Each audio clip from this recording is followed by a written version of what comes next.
and discuss. Have you ever messed up your relationship with a good man? Yes. Define it. What's a good man to you? Sis, if you don't know what a good man is, I don't want a good man, but like, people have different definitions. I believe what makes a good man is, a man being a provider, a professor, and a protector. And when I say professor, Now, this is Divestors Pathology, right? Because they say the same as that shit. Provider, protector, and a professional. They said the same as that shit now. meaning that he, does everything he's supposed to do to show you that he loves you. Okay. So how did you mess up the relationship with a good man? I was ready for this good man because I was dating a loser right before. So it was like, Upgrade. Yeah, it was. It genuinely was. And we got into it and it was very fast. Like right in the beginning, he was like, I'm all in, I'm here. And it was like days into it. So there was no time to like, love bombing. That's yes, what it it was. sounds It was like. like, I'm here. This is what I want to do. I'm also not the type of girl. I don't want to know how much you make. You say you make money and you pay your bills, and that's fine. That's all I need to know, right? That's me. But he said to me, he was like, I'm not gonna lie, I do really well for myself. So I was like, okay, good for you. Done. Like I make my own money, you make your own money. Then I started realizing like, oh, he really genuinely meant that. Like one time he came over my house for a work trip. He was going to Vegas and he took all his stuff out of his bag to like unpack, and then there was like a wad of cash for gambling. Like he was like, I'm going gambling. So that's your definition of a good man, a man with a lot of money. God, Molly. I'm gonna go gamble when I'm in Vegas. And I was like, how do you just have all that? I felt like we were going to a serious level. I wanted to move in with him. I wanted to push it to the next level, and he was giving me none of that. He didn't want to talk about my emotional issues. He pushed it on. He said, "Oh, you have a therapist for that. Like, talk to her about that." All right, so did you fumble the bag or you fumbled the good man? Because I don't know. I think it was like, I don't know. So this is the thing. I didn't think he was a good man because he had money, but I think that's important to say in terms of like what people think a good man is. Mm-hmm. I don't know, because some people. You fumbled the bag. That's it. I definitely did. I ended up cheating on him because Sis, women don't cheat. The fuck you talking about? This is Divestors Pathology. She said she want a man who provide, protect, and all this shit. And she said women don't cheat. That's in their goddamn brain. All right? So you better not even date these damn divestors. All of them cheat, bro. They just want a man with money. She is the same woman that said the same, provide and protect, but she taking up for Becky for damn cheating. I'm just going to be 100% honest. He knows. We all know. My therapist knows. We're getting through it. I think at the end of the day, I was pushed to cheat. I've been But yeah, I think that you fumbled the bag. You didn't fumble a good man. Okay. Yeah, if anything, he fumbled a good woman. Thank you. So you taking up for Becky for cheating as well. This is the Divestors Pathology right here. Both of them taking up for Becky for cheating on her man. That's what my therapist says. Oh yeah, Who the fuck is your therapist, bro? That's why women can't be therapists, bro. All right? Because they have a feminist mindset, bro. They can't be a therapist. If they allow this shit to happen. Talking about it's not a woman's fault. It's the man's fault that you cheated. And it's still a man's fault if he cheated.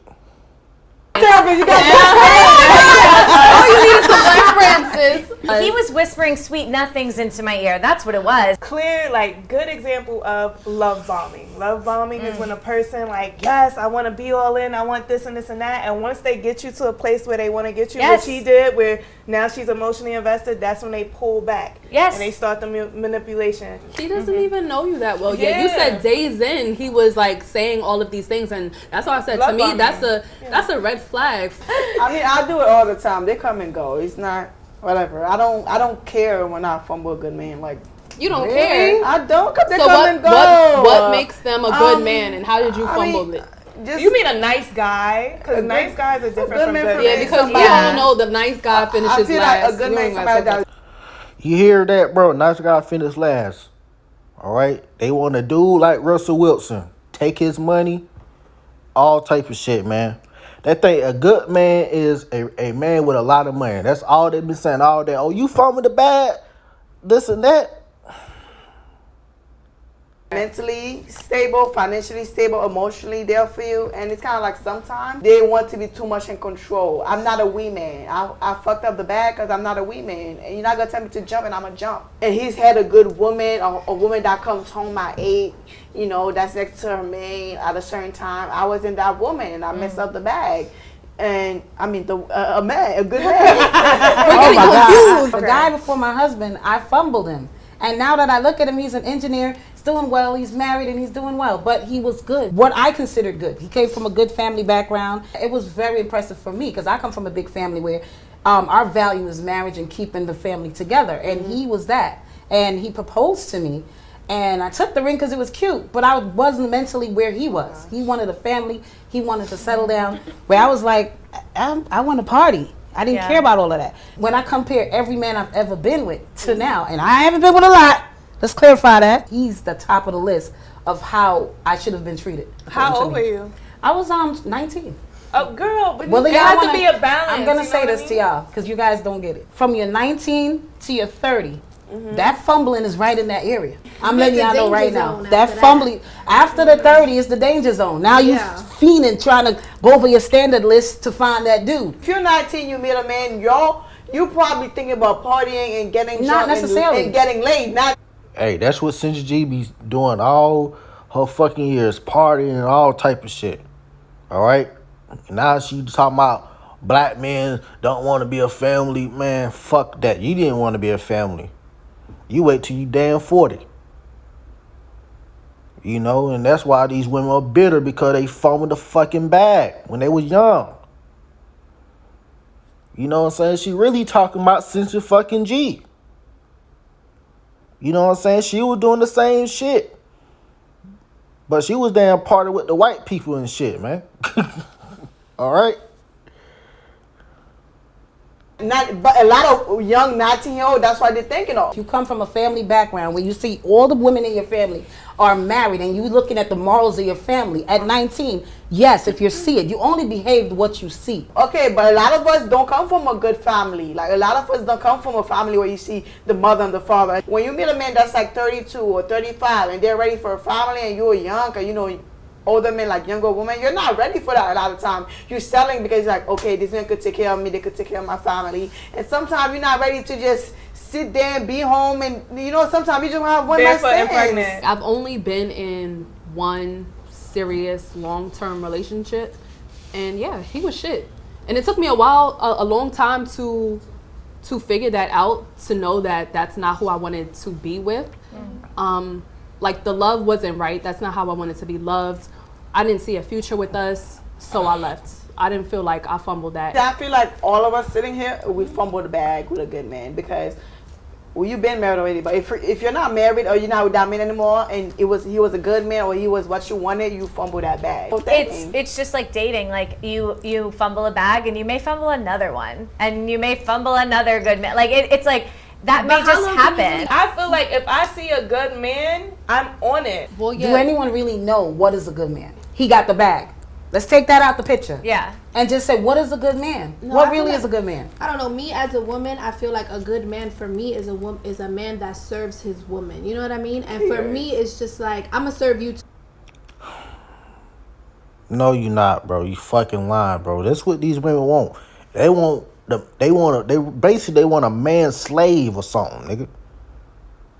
You got a slave for that woman, bro. You gotta listen to her and shit. She telling you what to do and shit, bro. That's what they want, bro. You see how Crystal Karen tell Mr. E what to do, you know? You better shut up and listen to me. They basically want a damn slave, to be honest. That's what they want as a man, a slave. Obviously, because that's my job, but it's like I feel like the person I'm talking about would like take my shoes off, ask me, you good, like, are you okay, like hand me. So what if a man be like, I want a woman that can take my shoes off? They gonna be like, oh, he a misogynist, oh, he very controlled, you need to leave him. Like, nigga, we nigga, what the fuck? waiting for like put me on a pedestal and treated Put me her like on a pedestal. What kind of shit we on, bro? You gotta put this one on a pedestal. Why do you deserve to be on a pedestal, bro? This what these divestors want. They want a man to put them on a pedestal like they ain't gonna do shit. You don't have to worry about nothing. They out here cheating. They already say women don't cheat, so even though they cheat. Go back to the damn video. So the cool thing to me is if there's a trend that you like there's a little fire emoji on my ring and there's a little palm tree and stuff. hey guys, it's your girl Amanda. Welcome back to 8 at the Table. Less of a man, like I feel like we're generalizing the definition of a good man. I feel like a good man is very subjective. We all each have our definition of what a good man is. A good man checks all your boxes, what you feel like a good man is. And sometimes we fumble good men, sometimes we don't. Sometimes we haven't even come in contact with them. It definitely depends on your definition of a good man. So like I said, I ain't never fumbled a good man. But thank you for joining us here at 8 at the Table. Make sure you check us out on YouTube, Instagram. We got a Twitter, Cash App us. We got everything. Bye. Man, these women full of shit, bro. Talking about we all got our own definition. All y'all said the same as that shit. You from the bag. He got good money. Man. This is a divestor pathology right here, man. You know, they think the same just like them. They think women don't cheat. They think, goddamn, it's always the man's fault. You know? Like, they just want, it's crazy because they don't even want women to be honest. You know what I'm saying? They just want women to lie and shit. And all they think the same shit, bro. They think everything is the man's fault, man. They basically want a fucking slave. That's what they want. A slave, nigga. Or a slave white man. Like Mr. E. You know what I'm saying? He could be racist, but he's still a slave to them. Oh, you gotta listen to them. You gotta listen to a woman. If she tell you what to do, you better do it. You know, but these women, man, they full of shit, man, like for real.